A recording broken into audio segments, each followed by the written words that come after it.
96.9 FM. Fresh news, smart talk, all day. The views and opinions of the hosts and guests are their own and do not necessarily reflect the position of the management and staff of Guardian Network.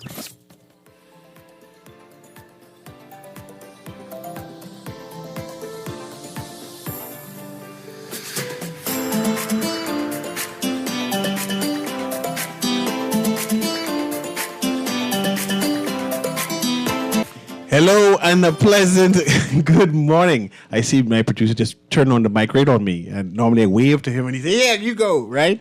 Good morning. This is Guardian Radio AM. Again, this is CA Newry, and I shall be your host for today as we continue our series with Dr. Cleveland Inius III. Right? It's now a little after 11 o'clock, and we'll start our conversation about a subject we started earlier. I'd like to also thank Erin for last week for hosting on Kusara. And I heard the conversation was dynamic. A number of persons still talking and reeling from that conversation. So I'd like to thank you for that. But again, good morning, Uncle. Good morning. It's so great to be here, my brother. Namastu. Yes. And which means I bow to the divinity within you. Yes. It's similar to the Hindus would say namaste. Namaste. And the Africans, we said namastu. And which language is that? So the languages have ultimately come out of what they call the Bantu cluster of languages. There were many languages that ultimately come out of this cluster. But this cluster was at one time one language, that's Tamaric.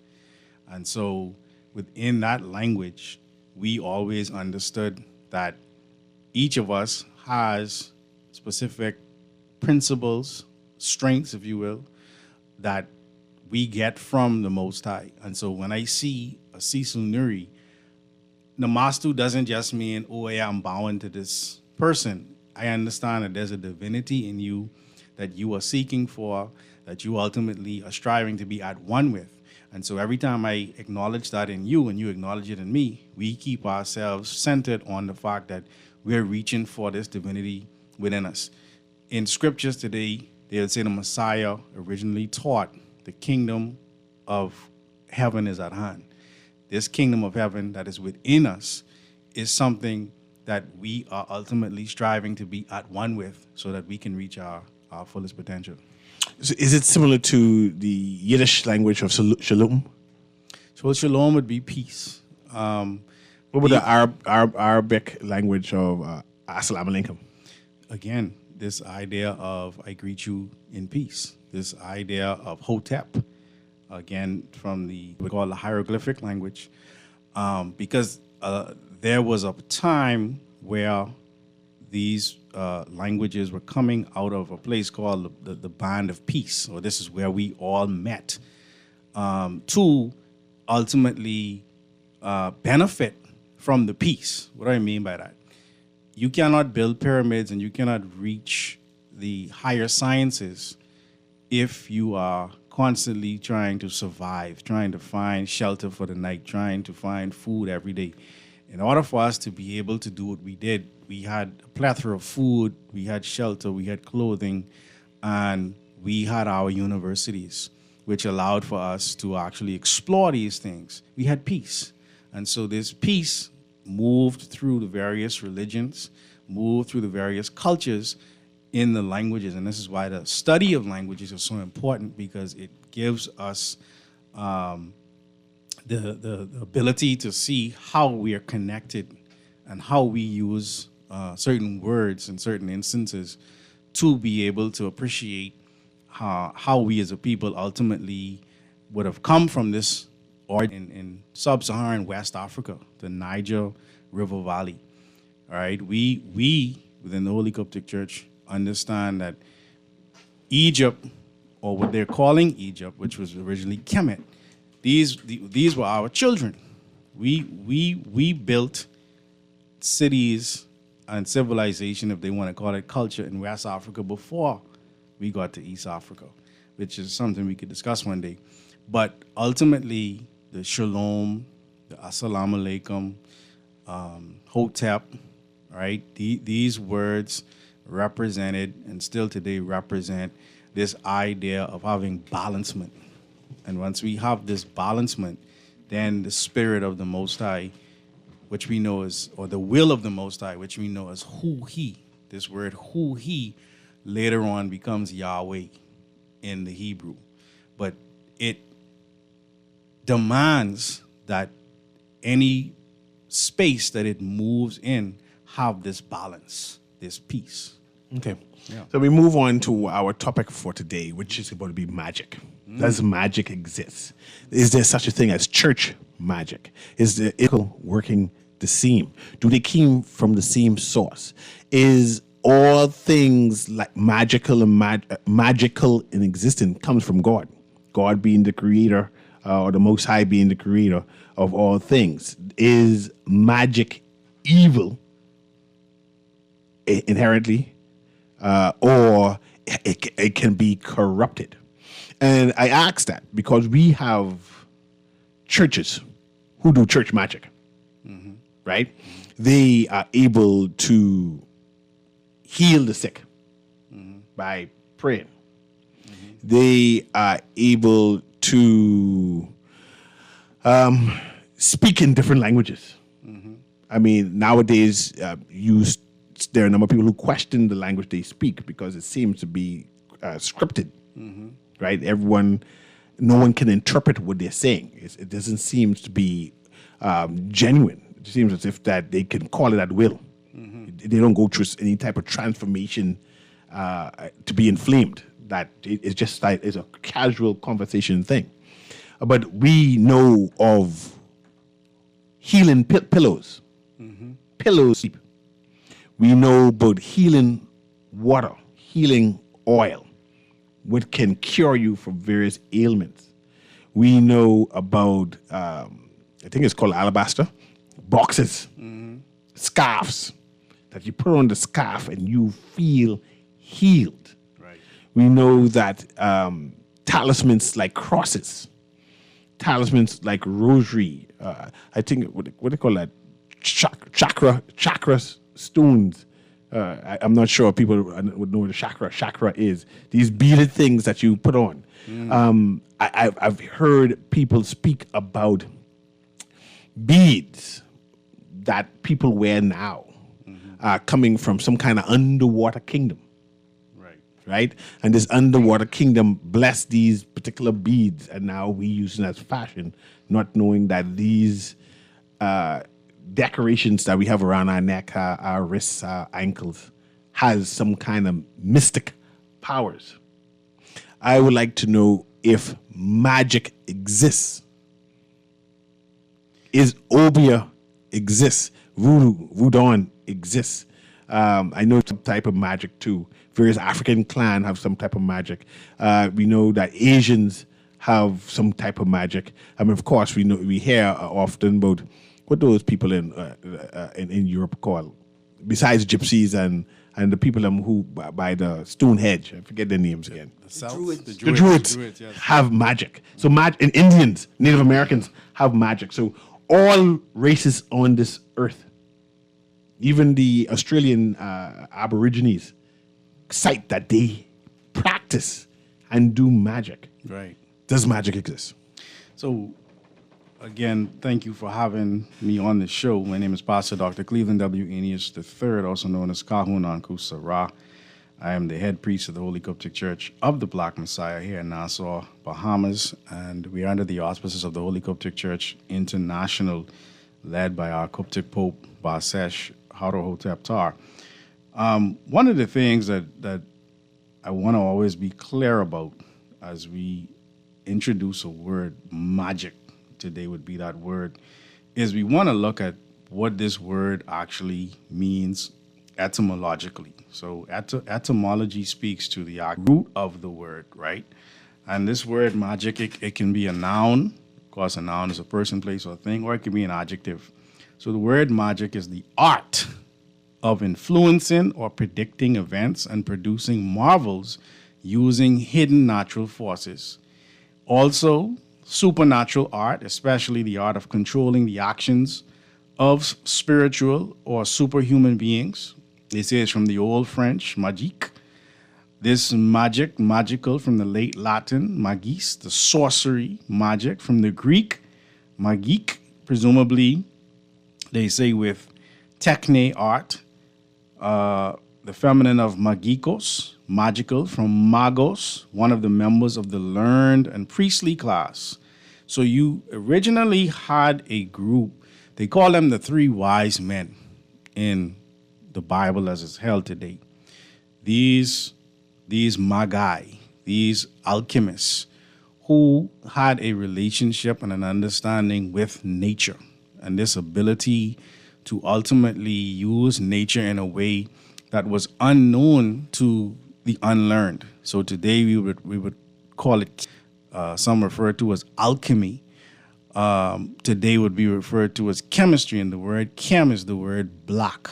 So this is the science of black. Now, the European understood the power in it, and so they referred to it as black magic, and they made it something that was pagan. Even today, on our law books, the one thing that on one religion that they say you cannot practice is obeah. They'll say that's illegal, right? So this idea of there being people who had an understanding of nature, and in the Bible, they are referred to as wise men. These wise men, they say, were following a star to understand where the Christ child was to be born. And they had wisdom and understanding of how to look into the sky to know where the child would be born and to ultimately lead the child to safety. Well, Herod had his own group that were mimicking what they saw the Magi ultimately do.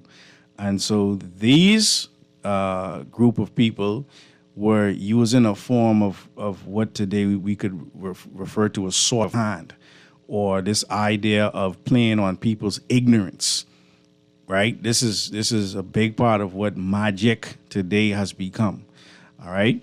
Now, when you hear people talking about pillows and handkerchiefs and stuff, this is seen in the book of Acts chapter 19, verses 11 and 12. It says, and God wrought special miracles by the hands of Paul. So this is again coming from Paul. You know how me and Paul go, right?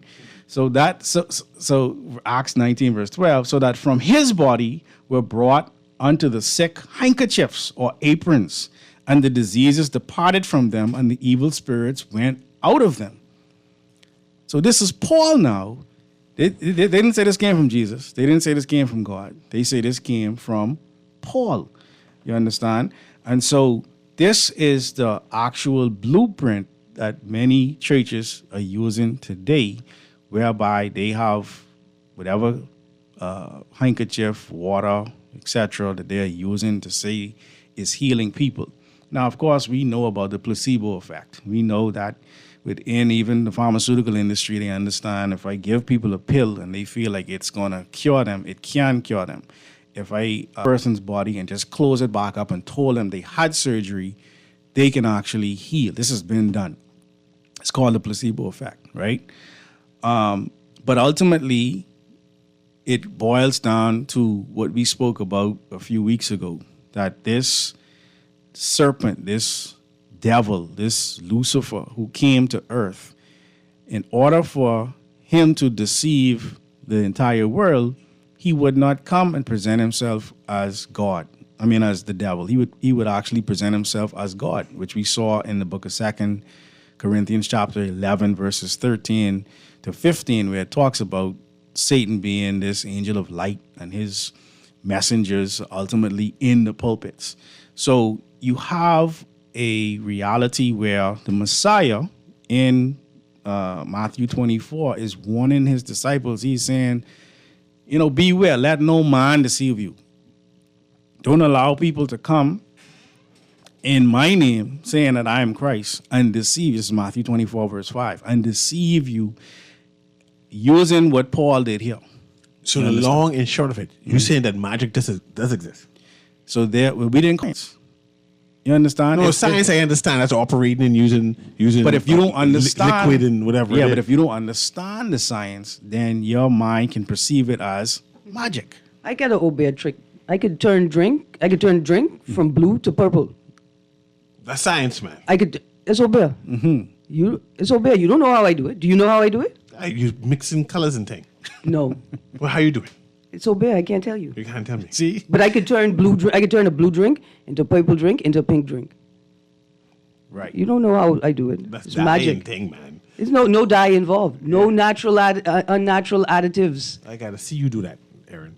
We can do that after the show. I So- change that water to different colors. So I'm even just saying, I could do it. Just for example, right? When you look at the adjective of this word magic, right? One of the things that we thought was magic, they say optical instrument whereby a magnified image is thrown upon a wall or screen. That's the movies. But if you don't understand how that's done, you're like, wow, like there's this stuff on the wall, and where did it come from? It must be magic. You A part understand? of what I call church magic is exorcising demons. Right, When I was younger, I thought only Catholic priests come with a cross. right. And all of the poltergeist type movies, there's always a Catholic priest who's exorcised demons. Right. Now we've seen these, what do you call it? What kind of church you call those? Protestant. Protestant churches who now exorcise demons. In fact, we have churches here. Protestant is Anglican, though, eh? As one of the Protestants. Yeah. Yeah. You ever seen Anglicans exercising people? No, I never Not seen all of Anglican. not all of them do it. I never see Anglican exercise. Not all I don't of think them they do have that magic. They lost them. Anyway, we have churches in New Providence that every Sunday they can exorcise demons. They have whatever gift, whatever power that is. Is there such a thing as demons, first of all? And is that magic? So, from the African theology, we understood demons to be viruses, bacteria, and germs. And the fact that these viruses, bacteria, and germs had the ability to hijack the actual systems within a body in order to make that body do what it wants it to do. I'll have to try to find, I'll send it to you. But there's a TED talk where an Oriental gentleman is showing how this happens in animals. So, for example, there's a microorganism, I think it's called toxoplasma, that has to, in order for it to reproduce, it must do so in the gut of a cat. So what it does is it infects mice to run towards the cat so that the cat can actually catch them, eat them, and get into the gut of the cat so that it can reproduce. They show wasp infecting caterpillars, and the caterpillar is used as a source of security for a wasp nest. There's literally a caterpillar protecting a wasp nest because that germ has been placed inside of the caterpillar and it's taken over the caterpillar. It's possessed the caterpillar. Mm-hmm. So we're seeing this in the animal world, but when it comes to humans, we get supernatural. You ever seen a zombie, Newry? Ever seen a zombie? No. You ever seen cordyceps mushrooms? No. Cordyceps mushrooms, one of the ways they produce. Go ahead. It's like is it fungus attacks the ant, and then it'll grow. The spore of the mushroom will grow out of the ant, but it latches on. I think it latches onto the ant and turns it into a zombie. The ant has lost control. It's the mushroom. It's the mycelium that's controlling the ant, and it just does whatever the mycelium instructs it to do. So that's a form of possession. Right. So there's such a thing as possession, and there are people who are possessed. Yes. Or have that germs, like you said, and the diseases that has their mind gone. Yes. Well, what's happening now is because we're not growing our own food like we used to, and we're now just accepting whatever they put in a package and tell us what it is, there are certain microbes being introduced to us that would not have normally been introduced to us because our food that we would have grown would have the microorganisms from our environment that our immune system was actually prepared to deal with, whereby we would not have to worry about this idea of possession. But when you got food coming from all over the world, introducing microorganisms to us that our bodies ultimately have not been prepared for, you ultimately have a situation where our immune systems are fighting to catch up with the amount of microorganisms that are being introduced to it, whereby we're weak. Our immune systems have been weakened. Once that immune system is weakened, and for people who haven't done the research before, but when I took microbiology at Tuskegee University, and we looked at what these microorganisms look like under a microscope, they look like demons. If you look at a mosquito larvae under a microscope, it looks like a demon. What we say a demon looks like. If you look at a maggot, right, under a microscope, it looks like a demon, which is why in the book of Matthew, they're calling the devil the Lord of the Flies, Beelzebub. This Beelzebub, or Lord of the Flies, is one who spreads through viruses, bacteria, and germs. And these viruses, bacteria, and germs have the potential to actually hijack the body's systems. Has, in your experience of being in the Coptic Church, right, have you ever seen any possessions? Not the way they have it on television, not in that way. But we have churches here, not just in television, where we have Christian churches here in the Bahamas, or if you go on YouTube or Facebook, speaking to the demon. right, Or speaking to the virus. right, Having a conversation. I mean, they have a conversation. What you eat last night? right. That's the right. No, you can't say that's theater. That's It's a church. That's the No, man, see, I had an experience with somebody Being demonized? known to me, and I would tell you this boy was possessed, right? With something. With something. I think it was coke and alcohol. I'll be honest with you. It was cocaine and alcohol. He was possessed. And again, that's another form of it. He's looking. So his friends realized there's something wrong with him because his behavior was wild. He's attacking people, Right. And he's trying to get his attention. Right. Look at the bath salts the fella Right. ate the fella's face in Florida. Right. He ate some bath salts and then he ate someone's face. Right, they showed us those images on. I remember they were on an overpass. One of my good highway brothers, system. one of my It good was brothers underneath. in the church works in the psychological facility where that young man is held in the United States. So I don't have these conversations arbitrarily. I was like, so how is he now that he's not on the bath salts? And he said his way of thinking is he doesn't perceive right and wrong. You understand? This is why we have to keep him away from, and that's deeper than the bath salts. You understand what I'm saying? So this idea of possession, right? When you're seeing it every day, but they're calling it the beauty industry. So we have people with dysmorphia. My nose is too big, I have to make it small. Or my skin is too dark, I have to make it lighter. I need to cut that so I can have a forked tongue. I need to put some metal stuff in my face so I change the way my face actually looks. Because that which has hijacked the person looks like what the person is trying to make itself look like. That's possession. Why are you pointing at me? I know you wanted to say something. I just want to make sure you get the time before I go. Right? Can prayer take out possession? Not in and of Because itself. I see we call this in the medical field mental health issues. Say that person just, Aaron will correct me if I would say that person crazy. And she said, no, Cecil, they have a mental health issue, right? Clearly, we have people with this dysphoria, right, in the Bahamas that has mental health issues. Can medication get these viruses, mental virus out of them? Or can prayer and touching someone's forehead and say, I take you out in the name, can that get you cured? So, just given a scriptural quote, right? Matthew 17:21. It talks about that you have to use prayer and fasting to get rid of, right? In this month, from May 21st to June 20th, in the Holy Coptic Church, we have the month of the fasting days of atonement, right?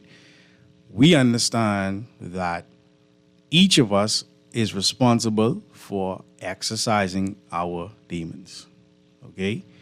The word exercise, and exercise phonetically is the same word. Okay? You have to ultimately do what is necessary to discipline yourself, whereby the environment that these viruses, bacteria, and germs, and let's be clear, they're not only physical viruses, bacteria, and germs. You have mental, spiritual, and emotional viruses, bacteria, and germs. Okay?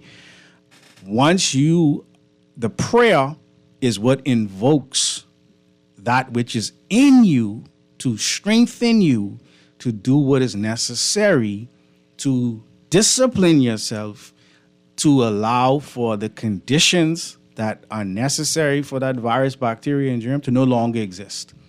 Let You me understand? Go Let's ahead. like bring it to the present. Yeah. Fasting, intermittent fasting. Yep. The practice of fasting will eradicate foreign Yes. bodies, right? Yes. And so it's something, like you say, the physical. Yeah. It's something that we You- do. People fast regularly to rid their bodies of your gut, your stomach. People don't understand the extent to which your gut health is more important than your brain health. Your gut health impacts the entire body, including the brain. So imagine now that you have tapeworms. You pick up something through your food. Fasting is a process if you do it structurally, right? You follow a regimen, a routine. You could do a 3-day fast, a 7-day fast, a 14-day fast, a 21-day fast. So you could do intermittent fasting where you eat over 8 hours and the other 16 hours of the day you don't consume anything but water, right? Or you minimize that. That can eradicate a tapeworm, a bacteria Yes. in your gut that actually can distort your brain's normal or natural function. Right. In fact, the parasite that is responsible for the trichinosis, right, which is found a lot in pork, that particular parasite attacks the brain and the heart more than any other organ, right? And that's important because even in Scripture, when they talk about in the book of Mark, where there's man had demons, and they said, "What's your name?" This is the theater. "What's your name?" "My name is Legion." "Send us into the pigs," right? And the question then becomes, well, why did the demons want to go into the pigs? Well, the environment of the pig. The pig doesn't really sweat. All right, the pig is a hemophiliac, right? The pig has the environment that allows the bacteria, the viruses, and the germs. This is just an example. The viruses, bacteria, and germs to proliferate within it, whereby it can continue to live. Right? It wasn't only the pig. This is why the Levitical laws they were so strict on what you could eat and what you couldn't eat, because what the Levitical priests did, they weren't just priests, they were scientists. They were looking at the digestive systems of these particular animals and seeing how well food was digested and whether the actual parasites would be eradicated before you ate it. You understand? Go ahead. Now, knowing that sweating is an important human function, sweating is a way that we remove toxins from Yeah. our bodies, right? And so it takes us right to the future, like this idea that we're not moving enough, we're not exercising enough becomes like a sin because you are not using what you have naturally available to you inherently to keep your body in a pristine state. Okay, calling a call back. I see you just I'm now. sorry, I'm No, sorry. no, man, we're good. I appreciate what you said just now. Also, in these charismatic. Okay, I see the caller now. Okay, before I have the caller, because I know they've been calling for a while. Producer, patch this caller through for me. Go ahead, caller. Can you hear me? Yeah, good morning to Mr. Newry and Anku and Aaron. Good morning. Yeah, I was lending ear to this conversation, of course, as usual, but I was prompted to chime in to really finish to make solid what Anku was saying, right? Because are you guys familiar with the Jeffrey Dahmer case? Somewhat. Yeah, and so it was the guy that killed him in jail. His son name was Kawa. And so he was telling the prisoners that the food that he was eating was giving him mental disorders, and he was hearing voices and all of that. It's documented, and so he was saying he had killed someone, but he was very remorseful. And so he had proximity to Jeffrey Dahmer, and he was upset that Jeffrey Dahmer showed no emotions, no remorse, etc., and was trying to intimidate prisoners by drinking like ketchup as if it's his blood and other little things he was doing to show how evil he was to create fear. So they put them on a work mission in the bathroom, and then he ended up killing Jeffrey Dahmer. One of the guys had provoked him by poking him with a stick in the back, and he ended up eventually killing them. But I was just lending ear to what. And also, have you got any of you guys ever seen a macrophage? A macrophage is under the microscope. It's actually a form of white blood cells that phagocytose and keep the body clean. So I'm familiar with what Andrew was saying. I hope everybody would just listen, because it's all out there. Bless up, Andrew. Yeah, my brother. In those charismatic religions, right, Pentecostals, Protestants, you mentioned that demons could be viruses and sickness, right, that corrupts the mind, right? But the charismatic religion said that some demons have a home, that they have a marine kingdom. I'm not sure if you ever had the marine kingdom. There's a number of churches here in the Bahamas now talk about that Satan fell from, and demons fell from the sky and landed inside some Indian Ocean, and that there's a marine kingdom of demonic forces. And this marine kingdom of demonic forces, right, are now possessing human beings. They mentioned the fallen angels who had children with human beings. They were no longer human nor angels who were bound, right? That story. That they became demons, right? I think the Arabs would say that demons are the jinn, some kind of genie type thing, who looking for a body to possess, and then we buy gin and drink it. Right? Yeah. But the jinns could possess you too, right? Yeah. And they call it a spirit. Go ahead. And they call it Wellington spirit. See? Yeah. Go ahead. It's some kind of conspiracy, right, Aaron? I want to know: does this marine, in your references, the biblical references, does this marine kingdom exist? This kingdom of mermaids, this kingdom of trying to make a heaven on earth. And if they do exist, are they inherently evil as is being purported? And if they do exist, are they in Bahamian waters? No, I say that. I say that, but I say are they inherently evil? I don't know if they're Bahamian waters. I've been wearing shoes in the water since I was like 7. That explains things. I mean, I ready to run at any time. I'm ready to get out at any time. I see you scan your book. Let's go to this call in the meantime while you scan your book. Yeah. Go ahead, caller. Can you hear me? Hey, good morning, Mr. Newry. Good morning. How you doing? Good morning, Uncle. Good morning. Morning. The same thing I was about to call on is what Mr. Newry asked you just now, because I'm one. I take my line in the evenings and I go fishing it, and there are a group of ladies that come to the beach there on the eastern end of the island, and they be saying things like calling up the forces from the Marian Kingdom or Marian Kingdom.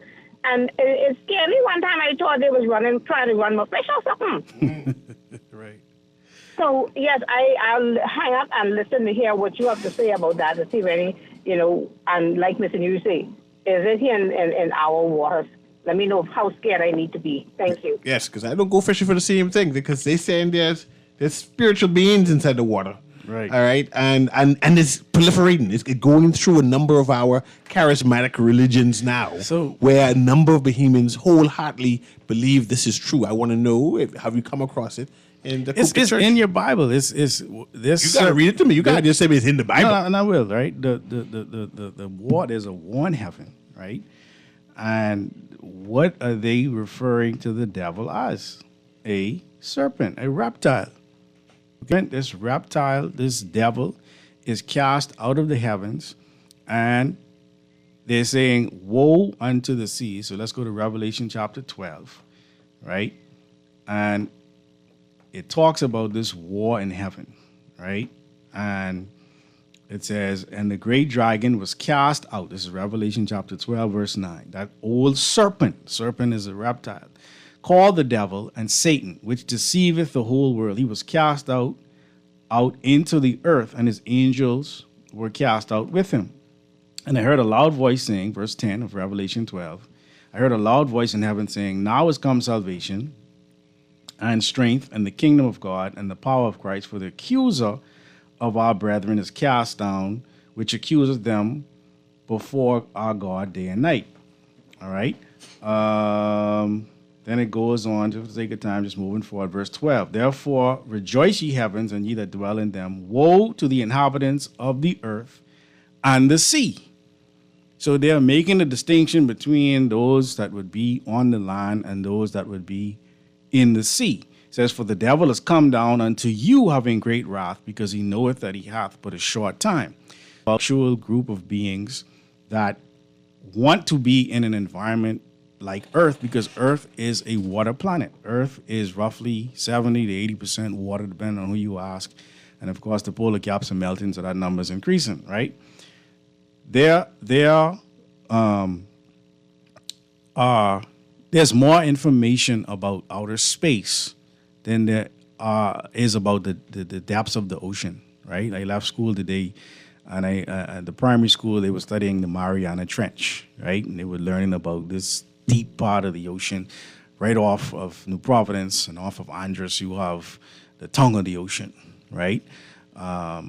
There is more, we understand more about the outer space than we do the ocean of the seas. There's also been talk about what's called Bimini Road, right? They talk about structures that have been observed that are unnatural. In other words, it appears as if something built it or put it there. Records within the original books of the Bible talks about a kingdom off of Bimini called Yam, right? They talk about a vortex that people refer to as a Bermuda Triangle or an Angel's Triangle, right? So again, what people have gotten bits of information of, it becomes now a marine kingdom. It becomes now this idea of these demons in the water, right? But we got demons walking right around here on Earth. We got some of them demons actually praying right now. We have demons on Earth? Yeah, I just said it. We got praying people, too? The people possessed. People are possessed. People. There's Beelzebub, this Lord of the Flies, right? When we are living like the beast, the book of Revelation, chapter 13, talks about the image and likeness of the beast. The beast will sit down and tell you, you don't have to clean your chicken before you cook it. Haven't you seen this conversation online? It's debate, they call it. It's not a debate. You got to clean your chicken. If you don't clean your chicken, you're going to eat the microbes that's on the chicken. All right? Oh, you don't really have to bathe like that. You know, you have to keep the natural oils of your... There's demons telling you this stuff to keep the bacteria and germs in your body so that your systems can be hijacked. So the marine kingdoms, as they refer to it, yeah, they do exist.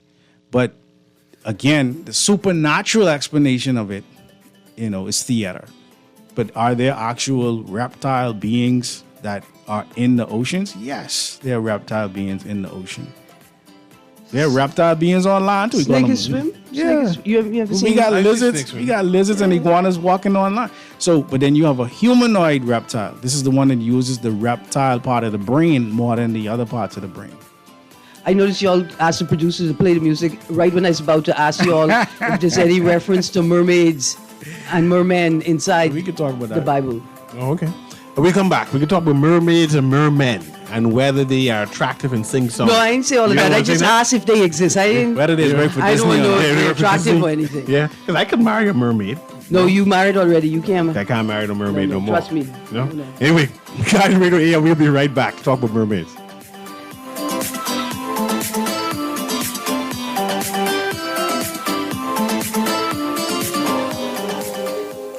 Love the show? Want to give your support? Become a 2300 for our rates and packages. That's 302-2300. Become a sponsor on Guardian Radio 96.9 FM. Fresh news, smart talk, all day.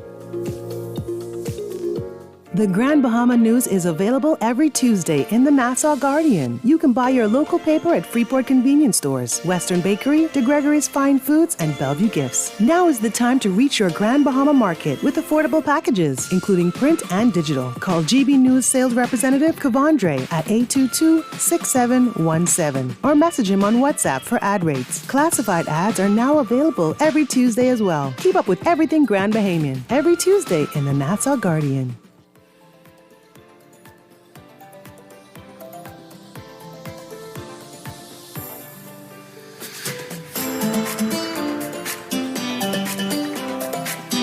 And welcome back to Guardian Radio AM. Of course, I'm C.A. Newry, and of course, Aaron Green is with me. We are talking to Dr. Kevin Ineas III, who's the Cahoon of the Coptic Church of the Black Messiah.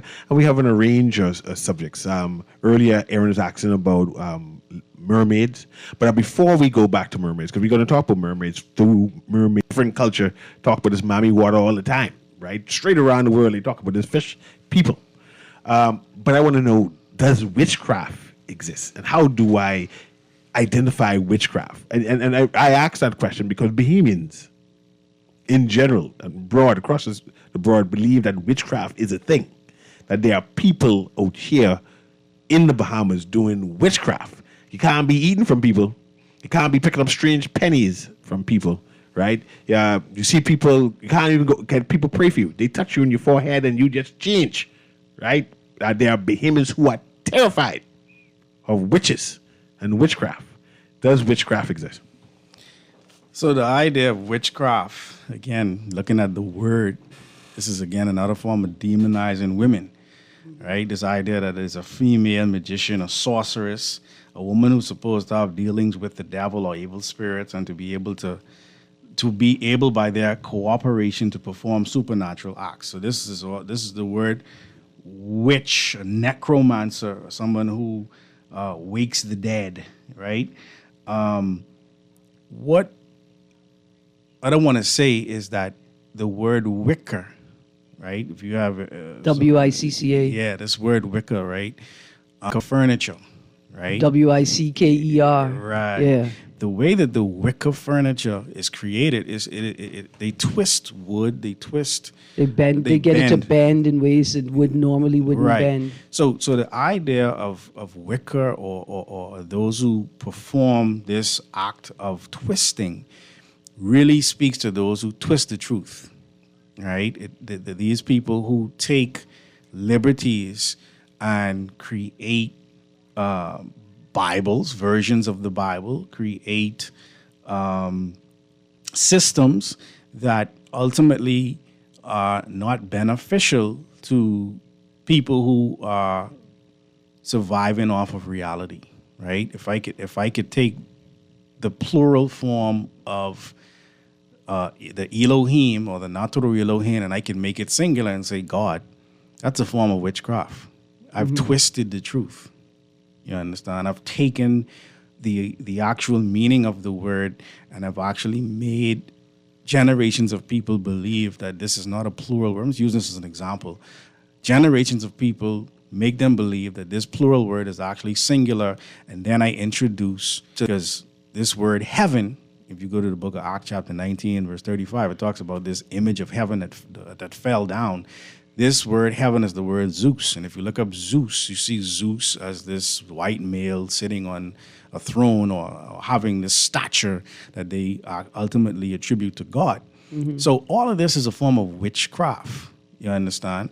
Now, when you study I've met witches, right? They are just as much in tune with nature as the people who say that they're not witches. It's just how they choose to use nature, what they choose to use nature for. Come right now. What normally happened was when one group of people took over another group of people, the gods of the defeated people became the demons of the new dominant culture. Mm-hmm. So in the case of the Africans, when we were enslaved and we were kidnapped and we were subjugated, those things that were powerful to us became witches in the dominant society. Just for a moment, let's talk about what are called the witch hunts, right? Mm-hmm. Where millions of women and men who would have been accused of being were more like Obeah practitioners, like bush medicine naturalists, right? Across Europe, they estimate roughly over decades 1 million people were killing out indigenous knowledge, right? And killing out indigenous culture, indigenous medicinal and healing practices as well, right? So like Europe had its, I don't want to call it a maafa because that's disrespectful, but Europe had a previous Holocaust, right? And so now let's fast forward to 2024 and then take a step back like 3 or 4 decades. It's 1980 and then let's take another, because I didn't realize that was four decades ago. But let's take it back 6 decades ago to say 1960, maybe 1950.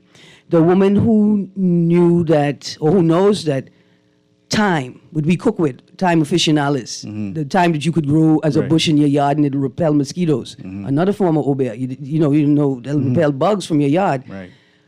She would have known that she could use thyme tea early in the pregnancy to abort it. And she would have known that you could use thyme tea late in the pregnancy to induce birth. She would have been called a witch. Right.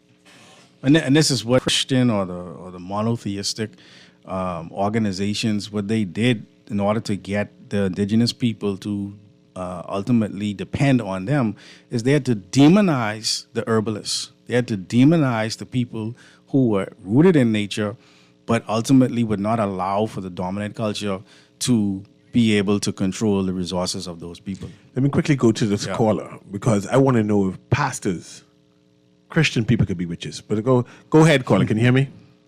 Yes, good morning, CA. Welcome back. Good morning to Ms. Green and good morning to Brother Anku. Morning, brother. I totally agree with Brother Anku when he was talking about how witchcraft and sorcery is nothing but deception.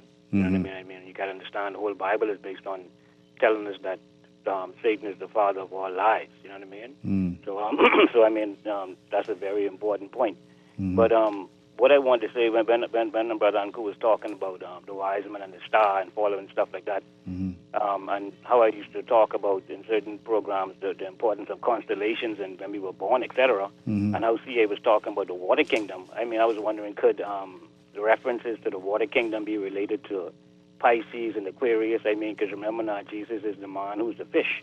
You know, like something in that relation. I mean, because, you know, could it be something more realistic that we as human beings could relate to and we could understand as opposed to just a bunch of speculation about things under the water and all these type of things that really don't play for us? I mean, if you understand the point I'm trying to make to you. But I want to end by asking CA a question. Go ahead. CA, seeing that the devil is the father of all lies, right? And the Bible talks about a lie so great that even the very elect of God or something will be deceived, and how the people of God refuse the truth of God, send them strong delusion, right? What I want you to do, CA, is please, can you identify for me a great lie that exists in the earth today as truth, right? That has many people deceived, because, I mean, the Bible speaks of these things, right? Because if you cannot identify a great lie or great lies that exist, deception, right, then that means that you could possibly be a victim of that deception and live in that lie if you cannot point to it. Because remember now, we have to be able to identify the lies because Satan is the father of all lies. That is the main idea and the focus that we should be into. But thank you very much. I'll sit back and sincere. Good show today, but I agree with you today, man. Thank you, my brother. I think, I'm going to let you answer, the greatest lie is that Satan, Jesus Christ is not Lord. Once you acknowledge that Jesus Christ is Lord, you understand that all the lies are just dissipate. I thought the greatest lie was that white people being a small select group of Europeans that in the 1600s decided that they would create a hierarchy of power that privileged themselves over everybody else in the world, rendering everybody else black and a small group of Europeans white. I think the biggest lie ever told us that white people produced Africans. Like that Africans were born out of white people, that white people's God created Africans. I think that's perhaps... Yeah. Okay, that's deep. Go ahead, Uncle. So I wanted to just touch on where these dragons or these sea creatures are in... you believe in dragons? Well, the Bible talks about it in Genesis chapter 1, verse 21. Hold on, pause. You know the Bible talks about unicorns, right? Yeah, And the- You know unicorns exist, right? Yeah. The English coat of arms has a unicorn. They saw Yeah, unicorns. yeah, no, right? no. But anyway, Genesis 20. Unicorns exist. You've seen a real unicorn. You've seen one in your own life Where I saw a unicorn. on TV. Okay. In African plains and savannas. They Yeah, unicorns Talk exist. about a rhino. No, I'm talking about it's just a twisting of the truth to suit somebody else's narrative. Genesis 1:21 talks about whales, and God created great whales. This word whales is the word tanin, and it means dragons. It means reptiles. It's talking not just, it doesn't mean the word whales as we've been taught to see whales, right? It's talking about, again, these actual beings that were in the waters that ultimately gave way to what people are calling mermaids and mermen, et cetera, et cetera. Now, to the caller's point with regard to Pisces and some of the other astrological signs, the original, where that Pisces comes from, it comes from a fish called the bulto fish, B-U-L-T-O. And this bulto fish is related to one called Asaru. If you look at the headdress of Asaru, they call it the fishette. The fish hat or fish hat is what is worn today in the Catholic Church and in the Anglican churches, where it actually looks like an actual fish when you look at it from the side. But that ties into the realities of who Asaru was, and ultimately it was a symbol of we as men being introduced to the mysteries of female fertility and male fertility, right? Okay. So we'll get into it another time. Let me give this caller his 30 seconds before I go. The music is already playing. Go ahead, caller. Can you hear me? Caller going once. Caller going twice. Nope, that's gone. Uncle, we will see you again next week as we continue our series, as we analyze the Bible and myths and different various religions. I got to talk about the power of the Cool. Yes. Oh, you mean the power of sound? Sound, in the beginning there was word. Anyway, we got to go. And the word is sound, and sound is frequency.